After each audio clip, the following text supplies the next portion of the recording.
apartment, and I look across the street, and I see they have fucking ATF, DEA, Prince George's County Sheriffs, Prince George's County Police. They got my whole building surrounded. They got motherfuckers up on under the cars. They got people everywhere, right? So I'm sitting there. So were drugs a part of the picture? In my household? Just in general, do you have any experience with drugs? I definitely do, but none of my, believe it or not, out of my other 7 siblings, maybe like in their heyday or whatever, they might experience marijuana or maybe a little bit of alcohol back then, but I was the only one out of all of them that experienced hard drugs, and the hard drugs that I experienced, I went through a long period, well, I'd say like a 3 or 4 year period where I was addicted to PCP very hard. And in those 3 or 4 years is where I caught 2 attempted murder charges.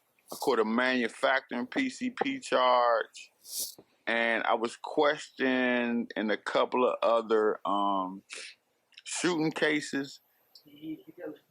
But I let's just say I was just questioned in them. I was never convicted or I was never charged. But and I can really say that due to the fact that I was like, I don't know how PCP people think PCP is today, but back when we were coming up, PCP was like, like people smoke K2 today, and you see people like going crazy and taking their clothes off. But back then, when I was coming up, PCP was 10 times worse than that. I'm telling you, you had like literally females taking their babies, infant babies, and putting them in microwaves and cooking their babies. And you've heard about shit like that? Oh, and I'm talking about, I saw this shit in my neighborhood. You saw shit like that? In my neighborhood, in my neighborhood. I remember one time this lady set her apartment on fire in Washington Heights, and she had 2 daughters that were left in the apartment. And when they bought the 2 girls out, they were literally burnt together. Like, and then like just to skip a couple of years down the line, like when my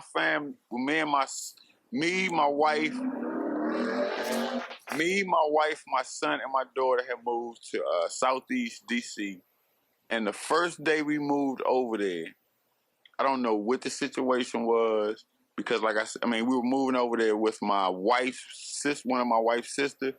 And the first day we got over there, when we were actually taking our stuff out the car, it was like a big commotion up the street. So when we get up there, it's 2 teenage girls who had gotten gunned down in a van, and the person who they were looking for was in the van with them, but he didn't get hit at all. But the 2 girls, both of them had got shot and killed. Both of them gunned down, like sprayed up, and we saw that. My son, that was the first time he saw a dead body. That's when Daryl saw it? That's the first time he saw a dead body. Like 2 days later, same neighborhood, same block, the police chasing somebody. No, matter of fact, it wasn't even the police. It was some guys chasing another guy.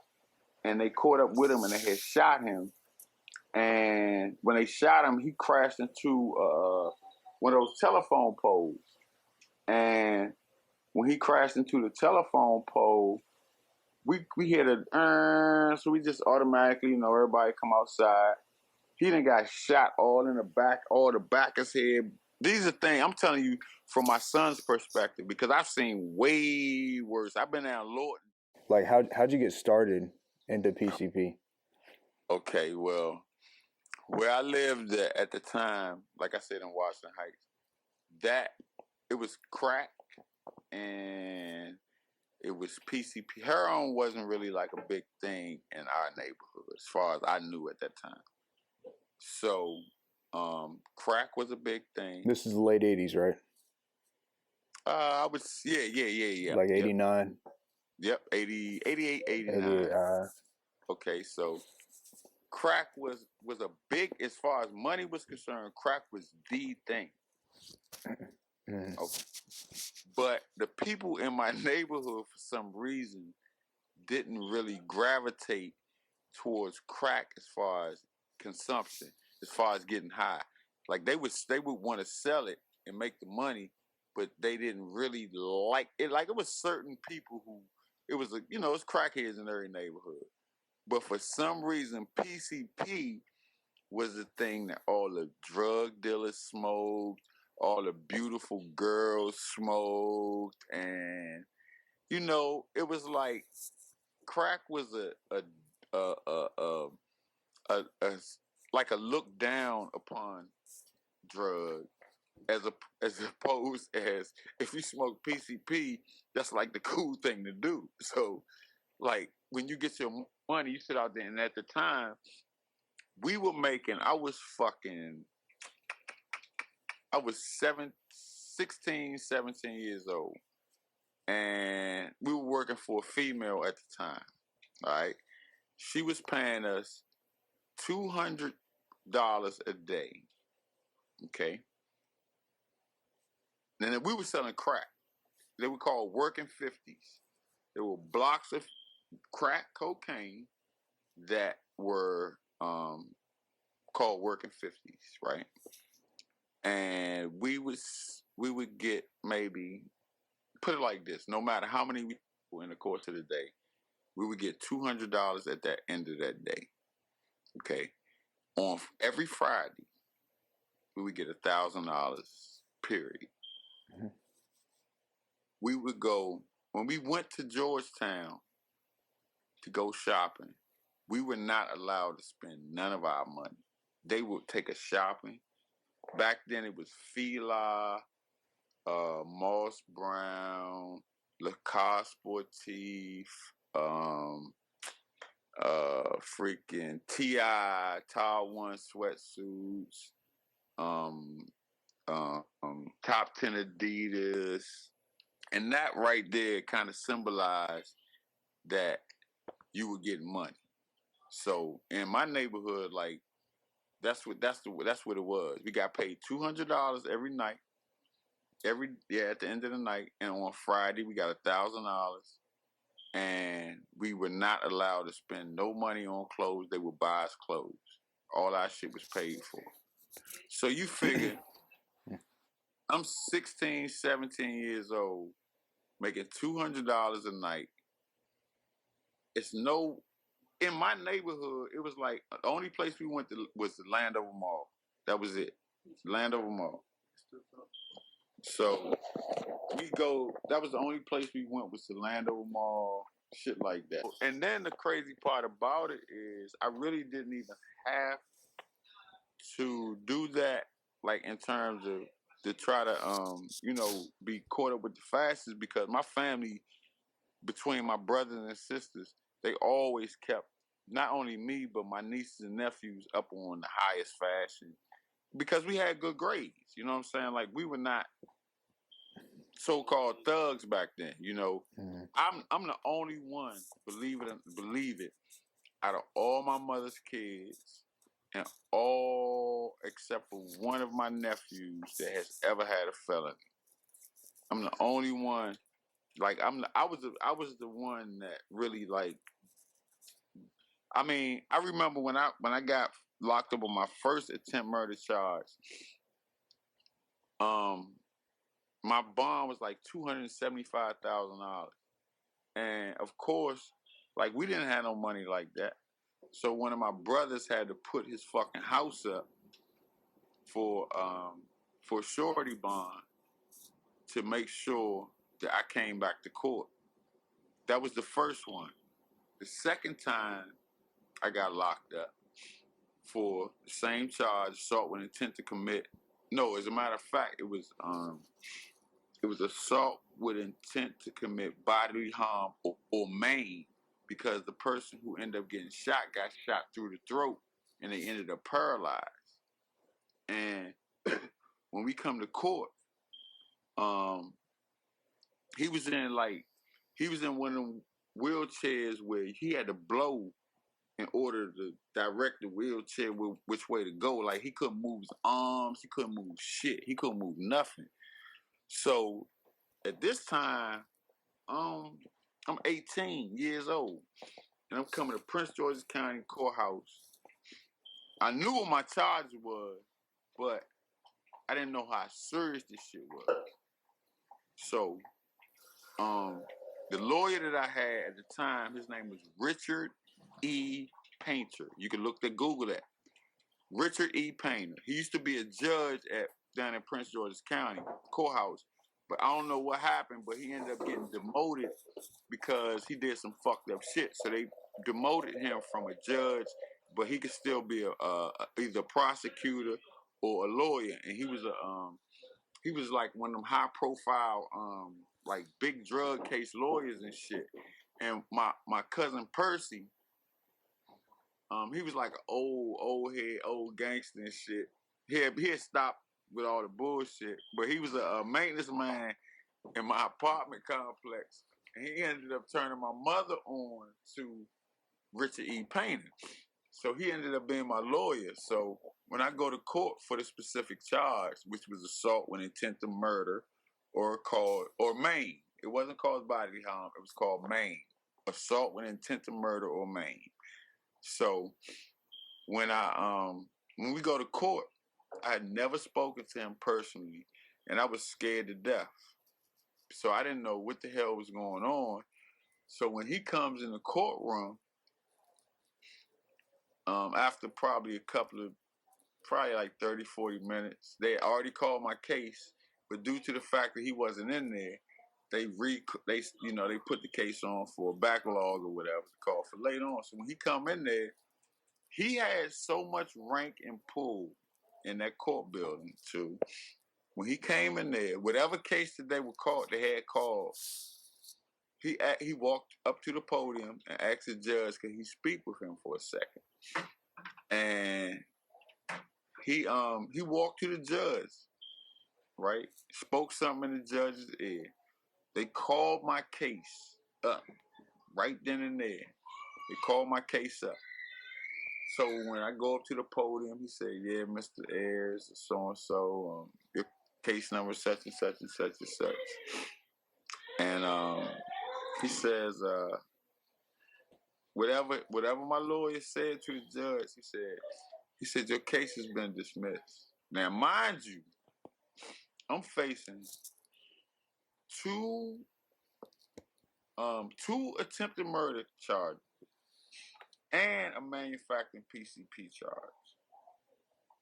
And if you can find any paperwork or anything saying that I ever spoke on anybody's case, as a matter of fact, the person that was in that case with me that's how my name ended up coming up in that case. Because what happened was, in one of the shootings, we went to visit some girls in Riverdale, Maryland. There was a place called 31 Flavors, which was an ice cream place. So we went over there to visit some girls, and I don't know whether it's through jealousy or what happened was, but we ended up taking the girls to the 31 Flavors ice cream place. And the guys in the neighborhood were pretty much waiting for us when we came outside. And when we came outside, everybody that I was with had pistols on them.